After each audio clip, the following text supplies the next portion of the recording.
Two Sayantan Munmun blog. আজকে করা হচ্ছে রথ, তার সাথে আছে গল্প। সকাল সকাল বাজার করাই অভ্যাস আমার। এখন তো আবার সকালের দিকে ওয়েদার খুব মিষ্টি, বাজারের সবাই ভালো মুডে। চেনা মুখোশের সাথে সবাই মজা করছে। বাজারে আর 3টে মজার ঘটনা ঘটলো, যেটা আপনাদের না বললে অস্বস্তি হবে। চায়ে চুমুক দিয়ে প্রথম মজা চায়ের বাজারে, মাছের বাজারে। টেপির মা অন্যান্য মাছের সঙ্গে জ্যান্ত মাছও বিক্রি করেন। আমার আবার মাছ বুঝি না বুঝি বোঝার ভান অবশ্যই করি। অনেকেই আছেন যারা স্বভাববশত অতিরিক্ত মাছ টেপাটেপি করেন। তো হলো কি, এক ভদ্রলোক নিবিষ্ট মনে জ্যান্ত মাছের কানকো দেখলেন, চোখ দেখলেন, পেট টিপেও দেখলেন, তারপর কোনো কথা না বলে এগিয়ে যাচ্ছিলেন। হঠাৎ টেপিমা বলে উঠল, ও ডাক্তারবাবু, ওকে কেমন দেখলেন, বাঁচবেন তো? আমরা সবাই হ্যাঁ হ্যাঁ করে হেসে ফেললাম। সমীরদার দোকানে দাঁড়িয়ে আছি, সবজি কিনবো। এদিকে সমীরদা ঢ্যাঁড়স আর পটলগুলোতে জল ছিটিয়েই চলেছে। পাশ থেকে একজন বলল, দাদা, ঢ্যাঁড়সগুলোর জ্ঞান ফিরলে আমায় কিলোখানিক দেবেন। আবার হা হা করে সমবেত হাসি।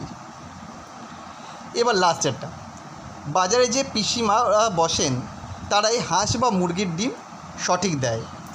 দাম একটু বেশি হলেও অসাধারণ টেস্ট। তো আমি এক পিসির সামনে দাঁড়িয়ে 6টা হাঁসের ডিম কিনলাম।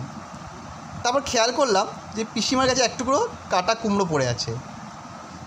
পিসিকে বললাম যে কুমড়োটা ওজন করো। পিসি ওজন করতে লাগলো। আর বললাম, ও পিসি, কুমড়োর বিচিগুলো ছেটে ওজন করবে।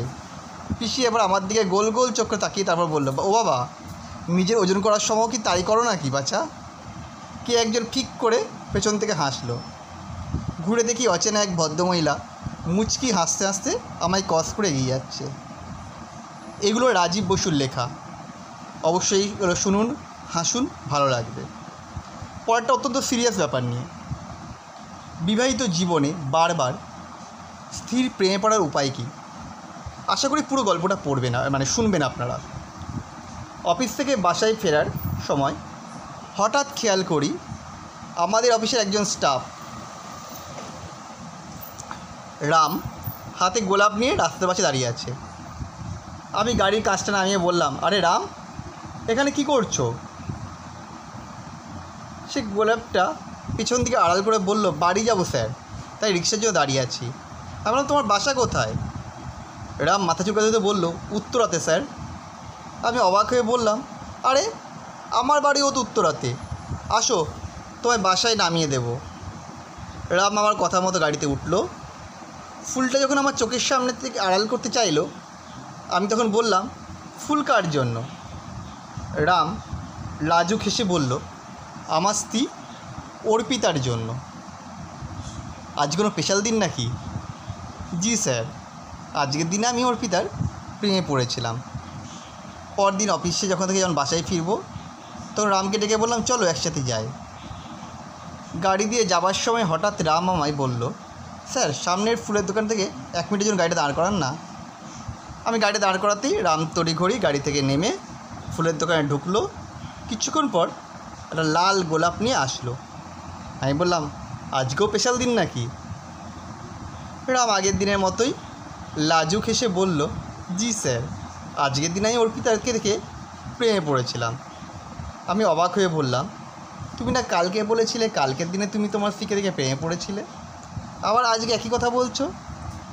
রাম মাথা নিচু করে বলল, স্যার, আমি যতবার আমার স্ত্রীকে দেখি ততবার আমি প্রথম থেকে ওর প্রেমে পড়ি, তাই আমার কাছে প্রতিটা দিন স্পেশাল। ভালোবাসার এমন সস্তা লজিক শুনে মেজাজটা খারাপ হয়ে গেল। নিজের রাগটা কোনো রকমে কন্ট্রোল করে রামকে বললাম, নতুন নতুন বিয়ে করেছো তো, হয়তো তাই তোমার কাছে প্রতিটা দিন স্পেশাল মনে হচ্ছে। আমার মতো 2 বছর সংসার করো, তখন দেখবে সংসারটা জাহান্নাম মনে হবে। রাম আর কিছু বলল না। আমি রেগে গেছি, হয়তো বুঝতে পেরেছে। শুধু গাড়ি থেকে নামার সময় বলল, স্যার, আমি বিয়ে করেছি 5 বছর 9 মাস হতে চলল। বিশ্বাস করেন, আমাদের ভালোবাসাটা এখনও প্রথম দিনের মতোই আছে। ঘরে আসার সময় দেখি শ্রাবণী টিভি দেখছে। আমার আসার শব্দ শুনে শ্রাবণী কাজের মেয়েকে শেফালিকে বলল, শেফালি তোর স্যার এসছে, টেবিলে খাবার দে।